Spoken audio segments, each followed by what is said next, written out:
ओम शांति। आपका दिन शुभ हो। आप जो भी कर्म करें उसमें आपको सफलता मिलती रहे, मेरी यही शुभ भावना और शुभकामना है। आज हम आपके द्वारा दिए गए कमेंट के अनुसार ही टॉपिक है कि लव मैरिजेस और इंटरकास्ट अंतरजातीय विवाह उचित है या अनुचित है। शास्त्रों में कहाँ कुछ लिखा हुआ है क्या इसके बारे में, शास्त्र के अनुसार उचित है या नहीं है, या जो कर रहे हैं वो भी हमारे कर्म के अनुसार है क्या, या जो हम इंटरकास्ट मैरिज करते हैं वो हमारे कर्म फल है क्या, उससे जिससे हम मिले हैं, जो भी मेरा जीवन साथी इंटरकास्ट का बना है वो भी हमारे हिसाब किताब के अनुसार बनता है, या हम ये हमारी ही चॉइस होती है। देखिए, जब आप लव मैरिज करते हैं, जब आप किसी से मिलते हैं और आपको प्रेम होता है, आपको इंसान आपके मन के मुताबिक होता है, आपके हृदय में एक अलग स्थान बना लेता है, आपको अच्छा लगने लगता है, आपको सारी दुनिया से वो अच्छा लगने लगता है, आपके सारे रिश्तों से वो अनोखा लगने लगता है, तब आपको ऐसा लगता है कि आप उसके बगैर अपना जीवन नहीं जी पाओगे और आपको लव हो जाता है। लेकिन अगर कोई विपरीत परिस्थिति आई और आप भाग खड़े होते हो रिश्तों से, आप कहते हो कि नहीं, हम नहीं निभा पाएंगे, अब हम यहाँ पे इसको ब्रेक करते हैं, तो क्या वो वाकई में लव है? पहले इस क्वेश्चन का हल ढूंढते हैं हम कि लव मीन्स व्हाट, प्यार क्या है? क्या किसी को पाना ही प्यार है? और अगर आपकी शादी नहीं हुई तो क्या वो प्यार नहीं था, या वहीं पे आपने मना कर दिया तो वो प्यार ही नहीं है, या उसने किसी परिस्थिति के अनुसार किसी और से शादी कर ली तो क्या वो आपसे प्रेम खत्म हो गया?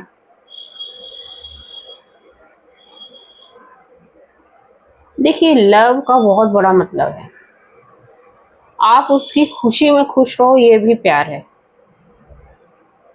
ठीक है। लेकिन निर्वाह नहीं करना, मतलब आप उसके साथ संबंध विच्छेद कर देते हो मामूली मामूली बातों पे, आपको उसकी कोई मन की बात पसंद नहीं आई और आपने ब्रेकअप कर लिया, जिसको हम लोग ब्रेकअप कहते हैं आज के डेट में, तो वो प्यार नहीं है। ऐसे ही हमें इंटरकास्ट, क्योंकि इंटरकास्ट मैरिजेस होंगे तभी जब प्यार होगा, जब मतलब लव करोगे तभी इंटरकास्ट मैरिज पॉसिबल है। अब कोई इंसान अपनी मर्जी से इंटरकास्ट में लड़की तो नहीं ढूंढेगा या लड़का तो नहीं ढूंढेगा, तो इंटरकास्ट मैरिज का पहला उसूल लव ही है कि लव मैरिज कर रहे हैं हम, इंटरकास्ट है, फिर ना हमने जाति देखी, ना अपना गोत्र देखा, ना कुछ भी, मतलब इन सब चक्करों में हम फंसे ही नहीं, ना ये अपना कोई दोष है, मांगलिक दोष, ये सब हम देखे ही नहीं। हमारा कुछ पिछले कर्मों का हिसाब किताब था, हम मिले और हमें वो इंसान अच्छा लगने लगा और हमने इंटरकास्ट मैरिज कर ली। वहां तक तो सब कुछ सही है, और फिर करने के 1 साल के बाद आपने डाइवोर्स ले लिया, तो क्या ये सही है? तब आपका लव कहाँ गया? या आप काफी अच्छे से 8 साल 10 साल तक रिलेशनशिप में हो और माँ बाप ने बोल दिया कि हम आपकी शादी नहीं करवाएंगे इंटरकास्ट, और वहीं पे आपने ब्रेकअप ले लिया, 8 साल का मतलब रिलेशनशिप, तो क्या आपने लव करने से पहले नहीं देखा कि उसकी कास्ट अलग है? लव करने से पहले नहीं सोचा कि आपकी शादी में प्रॉब्लम आ सकती है? नहीं सोचा, चलो ठीक है, किसी कारणवश आपने नहीं सोचा, आपके पेरेंट्स ने सोचवा दिया, लेकिन आप तो बड़े हो ना भाई, पेरेंट्स को मनाना आपके हाथ में है, ठीक है। तो ये ब्रेकअप का हिसाब किताब क्यों हुआ? तो हिसाब किताब ही इतना था कि शादी नहीं होनी थी तो नहीं हुई। हम उसको अगर हम ज्यादा सोचे तो हम देखते हैं कि ब्रेकअप करते हैं तो फिर वो उदास रहने लगते हैं, खाना पीना छोड़ देते हैं, डिप्रेशन तक भी चले जाते हैं। कुछ लोग इतने इमोशनली इन्वॉल्व होते हैं। लेकिन अगर हम इसको कर्मों के हिसाब से जोड़ें, तो कर्म के हिसाब से देखा जाए तो ये हमें जिससे मिलना था, हमें सृष्टि ने उससे मिलवाया अपने कर्मों के हिसाब से। हमारा इतने दिनों तक साथ था और फिर वो साथ ब्रेकअप में तय हो गया। लेकिन अब सवाल ये उठता है कि अंतरजातीय विवाह शास्त्रों के अनुसार उचित है या अनुचित है? देखिए, उचित भी है, क्योंकि अगर आप मिल रहे हो तो वो आपका कर्म का हिसाब किताब है। उसमें शास्त्र में कुछ भी नहीं लिखा हुआ, क्योंकि आपकी शादी होनी है, बस ये लिखा हुआ है कि आपके कर्मों के हिसाब से आपकी शादी होनी है।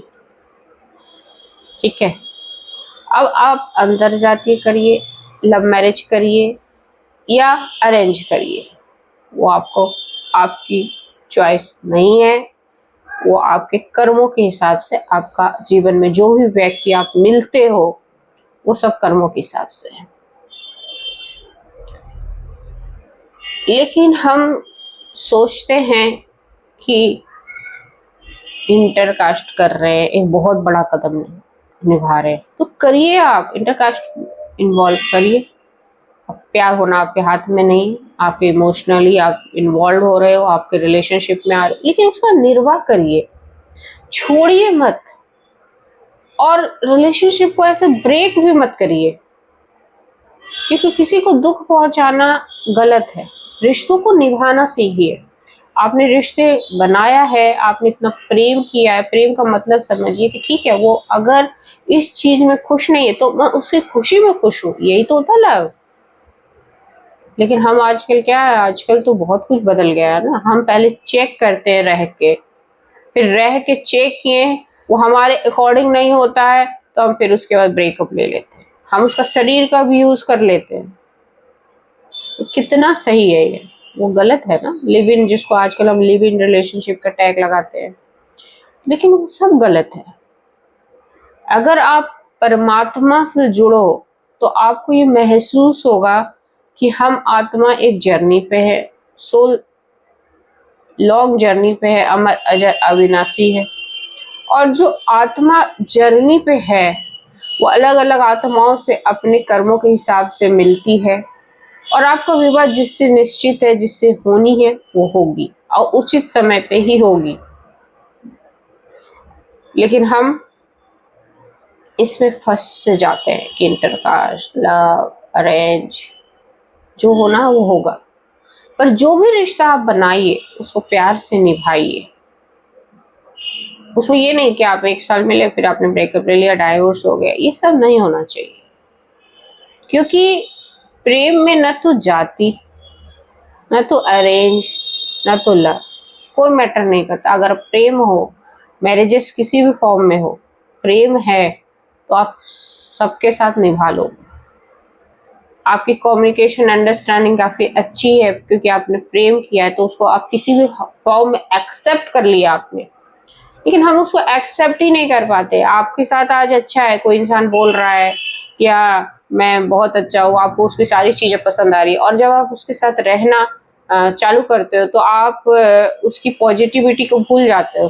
फिर उसकी जो नेगेटिव एक छोटी छोटी आती है ना जब आपके जीवन में कि हाँ वो ऐसा करता है, तो आप उस नेगेटिव को पकड़ लेते हो। और फिर वो जो लव में आपने जो साथ मतलब किसी की भी इंसान की बहुत सारे गुण देखे थे ना पॉजिटिव, फिर आप भूल जाते हो और एक नेगेटिव को हावी कर लेते हो। जितने भी उसके गुण है उस पर एक अवगुण को हावी कर लेते हो और उसको ही हाईलाइट कर देते हो। हाईलाइटेड करते हैं ना आजकल, हाईलाइट, तो उसको हाईलाइट कर देते हो और वहां से ही लड़ाई शुरू होती है। अगर आप किसी से मान लो हमारी कम्युनिकेशन नहीं, लेवल नहीं मिल रहा है, ठीक है, लेकिन हम उसके गुणों को याद कर ले कि हमने इससे क्यों प्रेम किया था, क्योंकि इसमें इतने इतने गुण हैं, तो आपकी कभी भी लड़ाई नहीं होगी। आपको कभी भी ऐसा लगेगा ही नहीं कि वो मेरा इंसान नहीं है, क्योंकि मैंने उसको अपने दिल से अपना लिया है कि वो जैसा भी है। मैंने कितनी बार बोला कि एक्सेप्ट जहां कर लिया वहां एक्सपेक्टेशन भी खत्म हो जाएगी आपके। क्योंकि जब जैसे ही आपने जो जैसा है उसको एक्सेप्ट कर लिया, आप उसको चेंज करने की, शादी का मेन मतलब होता है कि हमको किसी को चेंज नहीं करना है, हमको एक्सेप्ट करना है उसको। तो कोई भी विवाह कर लो, अगर आपने मन से एक्सेप्ट ही नहीं किया है उसको, तो फिर लड़ाई झगड़े तो होने ही हैं, ब्रेकअप भी होना है। चाहे शादी वाले भी, शादी के रिलेशनशिप पे आपने देखा होगा टूट जाते हैं, डाइवोर्स हो जाता है, उसका मेन रीजन ही यही है। और इसके पीछे बहुत सारी स्टोरी है। आप आसपास कोई भी नजर डालोगे ना, तो एक स्टोरी तैयार है। इंटरकास्ट की तो कितनी है, एक पंजाबी, एक साउथ इंडियन, ऐसे मूवीज भी बन चुकी है। परिवार को मना रहे हैं, परिवार के हिसाब से शादी कर रहे हैं, लेकिन वास्तविक जीवन तो उनका खुद का है ना। अगर हमने एक दूसरे को मन से एक्सेप्ट कर लिया है, तो फिर कोई भी मैरिजेस में आपको कोई दिक्कत ही नहीं आनी है, चाहे आप किसी तरीके से कर लो। आपका हिसाब किताब में आपने किसी को एक्सेप्ट कर लिया है, तो आपको किसी भी रिलेशनशिप में, इनफैक्ट मैंने जीवन साथी भी छोड़िए, किसी भी रिलेशनशिप में आपको कोई दिक्कत ही नहीं आनी, क्योंकि आपने हर रिलेशनशिप को जो जैसा था उसको वैसे ही फॉर्म में आपने एक्सेप्ट कर लिया, उसको आपको कोई चेंज नहीं करना है। अगर कोई चेंजेस करने हैं तो वाइब्रेशन भेजना है, अध्यात्म को अपना के ईश्वर से जुड़कर आपको वाइब्रेशन भेजना है। अगर कोई चेंजेस लाने, इनफैक्ट अपने जीवन साथी में भी मुझे कुछ चेंजेस लाने हैं, तो हमें वाइब्रेशन, हाई वाइब्रेशन भेजना और अपने अंदर वो परिवर्तन भी लाना है। और हमें देख के तो ईश्वर कहता है जैसा आप सोचोगे वैसा बनोगे, और जैसा आप बन जाओगे, आपको देखकर हजारों लाखों लोग बन जाएंगे, आपको देखकर वैसा ही। तो इस नियम को अगर आपने अपना लिया ना, कि हाँ, कि लव मैरिजेस, इंटरकास्ट, ये आपको छोटी लगने लगेगी। इंसान मैटर करता है, क्योंकि आप विदेशों में भी जाओगे, आप किसी को बोलोगे कि मैंने इंटरकास्ट किया, उनको कोई मतलब नहीं इन सब चीजों से। अपने देश की संस्कृति में ये बहुत ज्यादा मैटर करती थी पहले, लेकिन आजकल पेरेंट्स भी क्या होते हैं, एक्सेप्ट कर लेते हैं उस चीजों को। और जो पेरेंट्स अनुकूल, उनको ऐसा लगता है कि नहीं है, तो उनको उनसे भी आग्रह है कि वो भी एक्सेप्ट कर लो, क्योंकि इसमें कुछ होगा नहीं, दो आत्माएं परेशान होगी, उनका जीवन खराब होगा। हमें तो किसी भी कोई संतान को भी फ्री रखना है अपने, कि भाई अपने हिसाब से। लेकिन हाँ, आपको लव का मतलब पता होना चाहिए, आपको मैरिज का मतलब होना चाहिए, आपके इंसान के साथ किस तरीके का व्यवहार रखना वो पता होना चाहिए, आपकी नीयत आपको पता होनी चाहिए, आपके कर्म आपको पता होना चाहिए, फिर आप किसी भी रिश्ते को निभा सकते हैं। हम कहाँ गलती करते हैं, हम गलती कहाँ करते हैं, क्योंकि हम लव को इलोबरेट अपने आप में ही नहीं हम समझ पाते हैं कि लव मतलब क्या।